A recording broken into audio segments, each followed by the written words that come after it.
Hi, I'm going to show you how to turn an improper fraction like this, and the reason why we call it an improper fraction is because typically the numerator is smaller than the denominator, but here 7 is greater than 2. That's very weird or improper. I'm going to show you how to turn this improper fraction into a mixed number. When I say mixed number, that means I have two different types of number. I have a whole number, like a whole pizza, and a fraction, part of a pizza. So let's do this. I'm going to take my 7 and I'm going to flip it over and I'm going to put it inside my division house. And then that means I'm going to use my denominator as my divisor. So this fraction bar is a synonym for division. So I'm even going to put a little division sign there. This is a synonym for division, which is why I'm able to divide 7 by 2. So if I was trying to divide 7 by 2, I see that 7 is an odd number. It's not even, so 2 can't go into it evenly. But I can have a remainder. That's okay. If we need to remember our does McDonald's sell cheeseburgers, we can do that. And over here, we also can list the multiples of 2 if you're stuck on how many times 2 can go into 7. This is why we learned the factor rainbow and the multiples a couple of weeks ago. So I have 2, 4, 6, 8, 10. As Mr. Fry and I like to say, we like to go up to 5. So how many times can 2 go into 7 without going over? 1, 2, 3. It looks like 3 times, because if I did it the 4th time, I would get 8. And is 8 greater than 7? Absolutely. So 2 goes into 7 3 times. I just divided. Now I'm going to multiply. 2 times 3 is 6. A nice little reminder right here. And then I'm going to subtract. 7 minus 6 is 1. I check to see that my remainder is smaller than my divisor, and it is. And then I bring it on down to division town, but I have no other numbers to bring down, so I'm done. This is where it gets tricky. I'm now going to take the 3 as my whole number. I have 3 whole pizza pies. This beautiful remainder is going to become my numerator. And now I need to find my denominator. Well, when I started this improper fraction, 2 is my denominator. So let's just keep it the same. So 7 over 2, after I divide, is equivalent to 3.5. So that's like saying I have 1, 2, 3, look at my beautiful drawings, and a half pizzas that I've eaten. I clearly was hungry. I have 1, 2, 3, that represents my whole number, and a half that represents my fraction. I'll leave that last half for Mr. Fry. So an improper fraction is when I have a number in my numerator position that is greater than my number in my denominator position.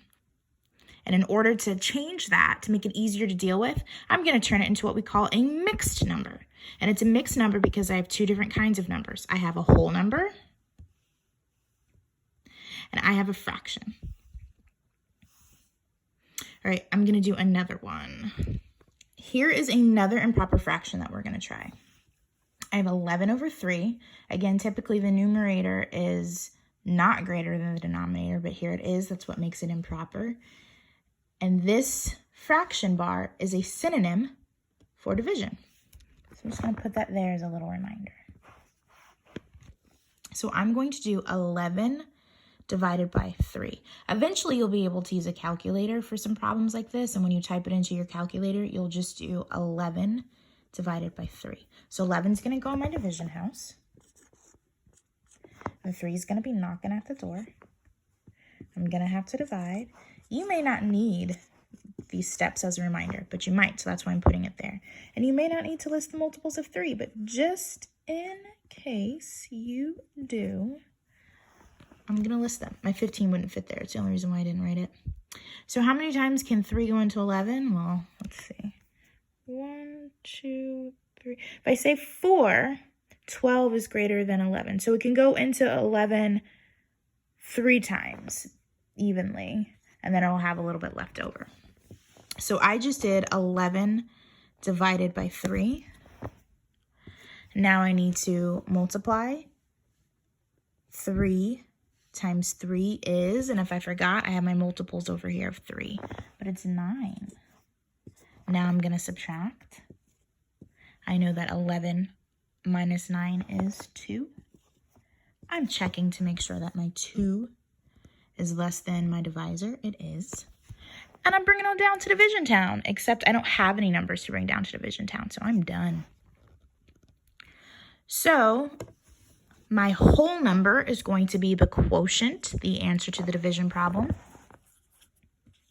I'm going to put my fraction bar there. Remember, fraction bar is a synonym to division. My remainder is going to become my numerator. And I had a denominator to start this problem. It was a 3, right? So it's going to remain that. So after doing my division and a little bit of subtraction there, I see that 11 over 3 is equivalent or the same as 3 2/3. I'm going to write one more up here, and I want you to try.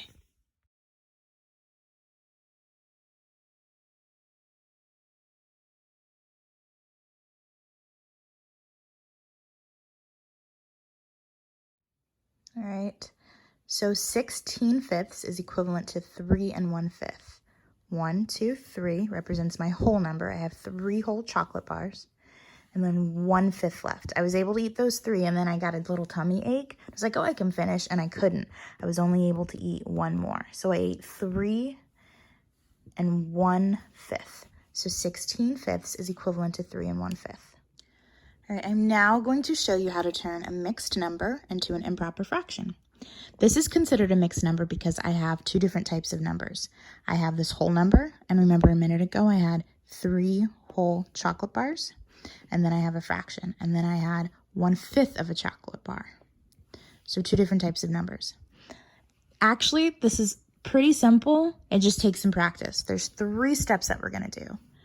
We're going to multiply, then add. We're going to multiply, then add. We're going to multiply, then add. So if you were to guess what 2 numbers we were going to multiply, what would you guess? If you said 5 times 3, you are correct. You're always going to take the denominator, and in this example, it's 5, and you're going to multiply it by the whole number. In this example, it is 3. So I'm going to do 5 times 3, and when I do that, I get 15. The next step is I'm going to add. If you were to guess what 2 numbers we're going to add together, this one might be trickier. It's going to be 15 because we've already done 5 times 3, and I'm going to add it to my numerator, which is 1. So 15 plus 1 equals 16. And the last step is I'm simply going to take this denominator that was already there to begin with, and I'm going to place it under my numerator. So I've taken 3 1/5, and I've turned it into 16 over 5. I multiplied, and then I added. Let's do another. Right, now I have 3 2/3. I'm going to multiply, then add, multiply, then add, multiply, then add. So I'm going to multiply 3 times 3. This number might look familiar. I used it in an example a moment ago. 3 times 3 is 9. And then I'm going to add the numerator, which is 2. And I'm going to get 11. The last step is taking the denominator that I had before and using it again. 3. So I'm going to multiply, then add, multiply, then add, multiply, then add. I multiplied 3 times 3, and I got 9. And then I added the 2, and I got 11. The last step is to take the denominator and use it again. I'm going to set up one more, and I want you to try this on your own.